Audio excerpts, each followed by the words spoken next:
What's up guys, I'm Phoenix Master 1 and welcome to my analysis of the new Mythic Banner featuring Nerthuz as the new Light Mythic, and I'll be going over the builds that you can run on her, and I'll also go over my tier list of the Light Mythic units.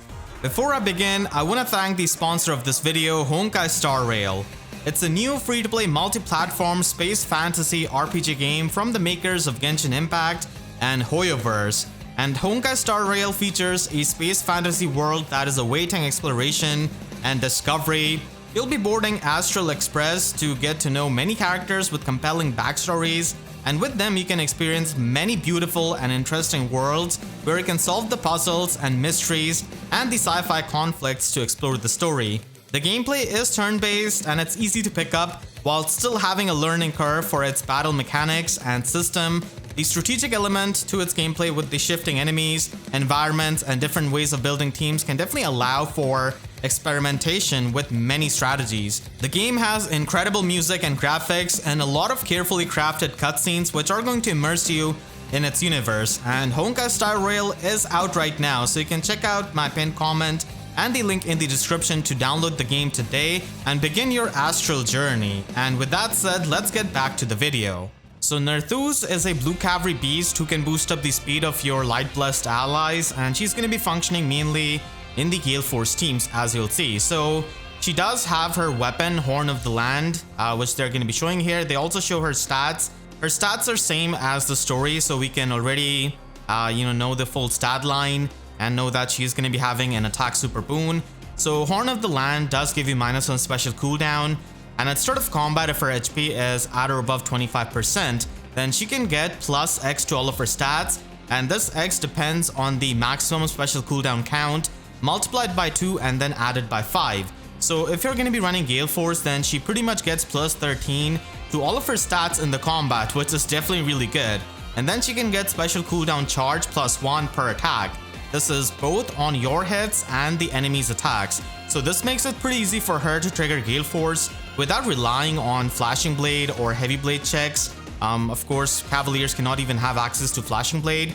And then finally, she does have Null Follow-Up built into this weapon, which does make her really good, as she's going to be bypassing any kind of follow-up negation effects. And she has the standard Beast Cavalry transformation, which can provide her with -4 attack and defense debuff on the opponent, and also the impact effect in the player phase. So this weapon is definitely pretty nice, giving her the full null follow-up and the full breath effect, which does make her a really good GALEFORCE unit.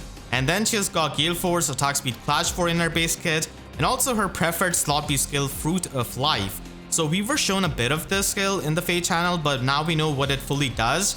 So at start of combat, if her HP is at or above 25%, she can inflict -5 speed and defense debuff on the foe in the combat. And she basically has the Ice Mirror, where she can reduce the damage from foe's first attack by 40%, and the next attack of hers is going to be dealing total damage reduced. So that is really good for hitting hard, especially against someone like Medius or many of the safe tanks that might retaliate back with a special. So that is going to be helpful, but keep in mind that this damage reduction is pierceable by Deadeye lethality and stuff like that. And then if the number of allies adjacent to her is equal or less than 1, then she's able to get the half tempo effect, which is going to be giving you the null guard, so she can bypass the guard effects, which is extremely good for a GALEFORCE unit, especially a one who has got special charges in her weapon. And then she can also inflict gravity on the target and the foes adjacent to the target after the combat. So it does give her decent hit and run potential because of that.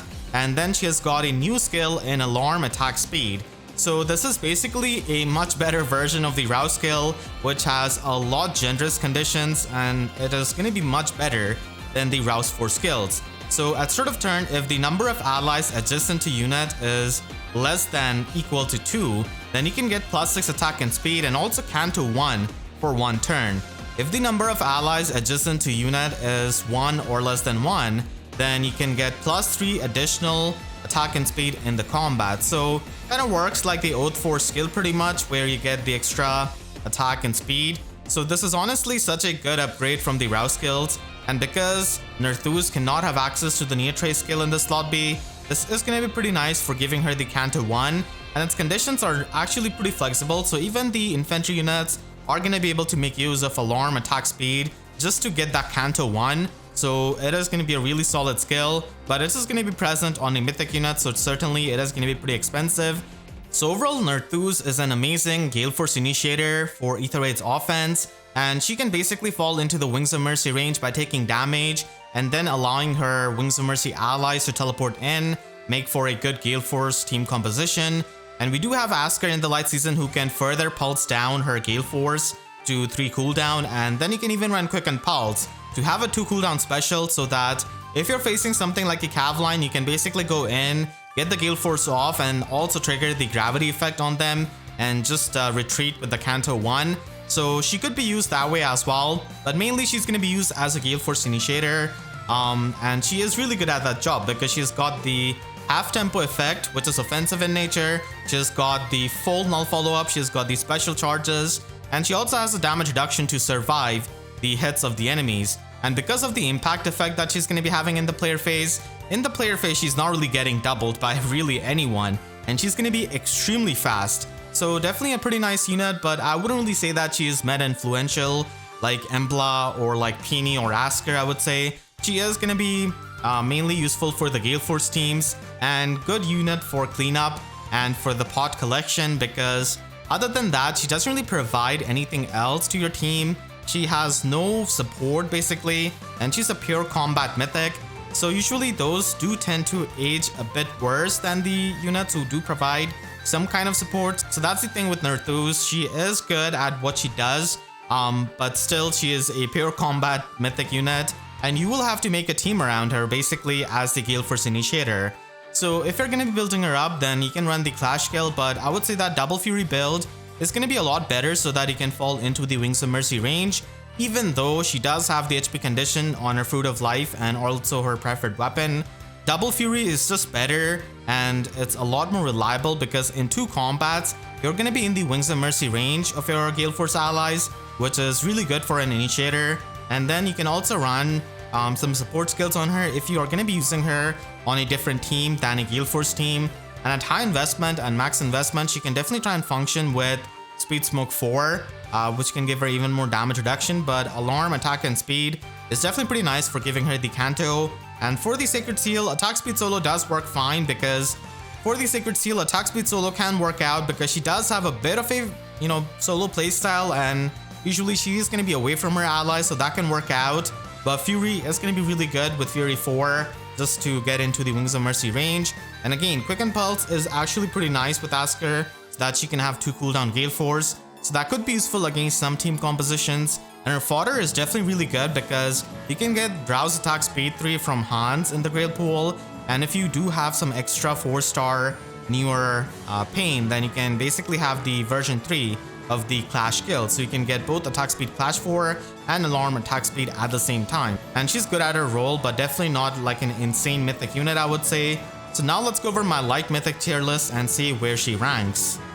Peony is the best Light Mythic unit in the entire game in my opinion, and especially after her remix, she's even better because she can provide the debuff neutralization status effect with her Gentle Dream Plus, and that is really good when we have many Shrine debuffs and other kinds of debuffs and Yune and all of that. So giving the debuff neutralization status effect to your tanks is really good because it's Embla proof. It is not going to be getting cancelled by the feud status of Embla or anything like that. So having that kind of visible status is extremely good, and she's a dancer and a mythic unit at the same time, so you really cannot go wrong with a mythic unit as strong as Peony. And of course she does have the orders buff, which is even better for the mobility, so easily the best Light Mythic unit in the game. And then I would say that Asker is the second best Light Mythic unit, because just like Peony, he could be used in any kind of team archetype, and he's going to be providing value with that open domain of his, and he's amazing in like a GALEFORCE team, especially if you want to use him with Nerthuz. So really amazing unit, and also really good in summoner duels as well. And just in general, he can be a really solid unit. Though now we do have Duo Asker, which can be used in Aether8's Chaos defense and also in Aether8's defense, but still, regular Asker is still a very good Light Mythic unit in my opinion. And then moving on to the tier 2, we do have Goto, who can function as a pretty nice cav line answer, especially when we have many of the cav lines with Embla being out as a mythic unit. So she can disable the safe skills, and you pretty much have to rely on like omni tanking. So you can, try and double tank against cav lines And for that, Goto can definitely help you because he's a mythic unit, and on top of that, he can also function as a really good range tank. It's just that you have to watch out for legendary Veronicas and the damage reduction piercing because he's definitely reliant on his damage reduction for the tanking, and he can also provide the status effect which can give you the damage reduction against the AoE special. So that is definitely useful for Aether Raid's offense, and also useful for Summoner Duels S, where if you're running a raid boss who's weak to like AoE hits, then you can definitely try and give them the status from Goto, which is going to be helpful. And then I would put Nerthuz here, as she is a pretty nice GALEFORCE initiator, and as someone who uses GALEFORCE teams a lot, I can definitely see the value that she brings onto the team as a really solid initiator with the full null follow-up, with having the special cooldown and everything. And opposite to Goto, she actually enjoys being a mythic because she doesn't really want any kind of extra stats on her so that she can easily fall into the Wings of Mercy range. Goto, on the other hand, would have loved to get some extra stats as a range tank. So yeah, Nerthuz is definitely going to be pretty nice if you're going to be running a GALEFORCE team, but overall she doesn't really give you any kind of support, so that's a bit unfortunate. And Ashe is definitely there, who does provide you support with opening retainer, but her niche has definitely been weakened a bit, I would say, because we do have near Ashe, who could be used in Aether Raid's defense and also in Aether Raid's chaos, and she's just really solid. And we also have Guidance 4 now, especially. So when it comes to Summoner Duels metagame, Guidance 4 is a game changer. So it pretty much takes away the niche of Ashe in a way. So she's not really as good as before now that her teleportation is available in different ways, but still, Ashe can work out both as a mythic for the combat and also for providing some support in form of the teleportation. In tier 3, we do have some nice flexible units in Mila, who especially after her Refine is going to be having good time isolating even Dancer Eldegans.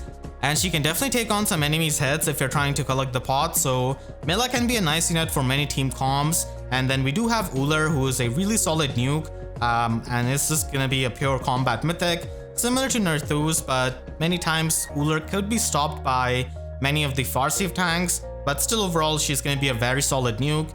So even though these are tier 3 units, they are still solid mythics, but the best mythics are definitely Peony and Asker. And then moving on to tier 4, I do have Dagger, who does have Pathfinder, so it could be helpful in the team positioning.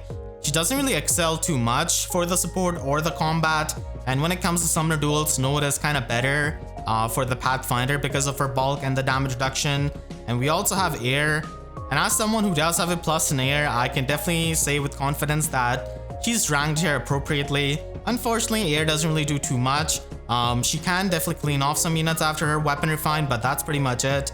Sparkling Boost can be useful with the omni-tanking teams. And then finally we do have Freya. So unfortunately, whatever Freya can do, Nerthuz, her aunt, can just do it much better. She doesn't really work as a pure, combat mythic. She doesn't really have things that Nerthuz, her aunt, has got, and of course she doesn't really provide any kind of support. So there's really not much of a reason to run Freya as your mythic unit unless you have her at plus and merge and she's part of your core. She doesn't really bring anything new to the table, and all of the mythics above are just gonna be better. So let's hope that she can get a nice refine and remix in the upcoming months. Overall, this banner does provide you with some incredible value on the blue color with Nerthuz, with legendary Shez, and also legendary Deidra. Red does have decent color sharing if you're trying to get merges for Plumeria, and you can also get Ascended Young Tiki, who's an amazing Omni tank. Green is also decent enough with Gonglot providing you the Arcane Downfall. But then we do have some older legendary and mythic units in Legendary Maid Violet and Triandra color sharing with that, so not the most insane value and not the best color sharing, but still it's decent. And Colorless does have good color sharing between two mythics and Arvel and Ashe, so if you're trying to get merges for them, this could be a good chance. And it also does have Legendary Claude. And next month we're going to be having a new Bridal Banner, and Holoforms is also going to be getting a revival for the Shadows of Valentia Holoforms. So if you're trying to merge up Fallen Celica, Fallen Barkut, or Sonja, then they're going to be appearing on the Holoforms banner. And Legendary Edelgard and Lif are also going to be getting their remix banners. And we're probably going to be having a new Fallen Hero banner next month, so it is definitely going to be pretty exciting. And finally, we are also going to be getting a new Fire Legendary at the end of next month. And this is what the Legendary banner is going to be looking like, most likely at the end of next month. So we're going to be having most likely a new Red Fire Legendary unit, color sharing with Rearmed Ophelia and Legendary Nana, and then we're also going to be getting Chloe and Ascended Elencia back on the banner. So hopefully this can help you plan forward, and I hope you all enjoyed this video. If you did, then make sure to leave a like and a comment. Helps me tremendously, and for more FEH videos, make sure to subscribe and hit the notification bell, because YouTube sub boxes are about as functional as rouse skills after we have got the alarm skills now. So with that said, I'll see you guys next time. Thank you so much for watching and have a great day.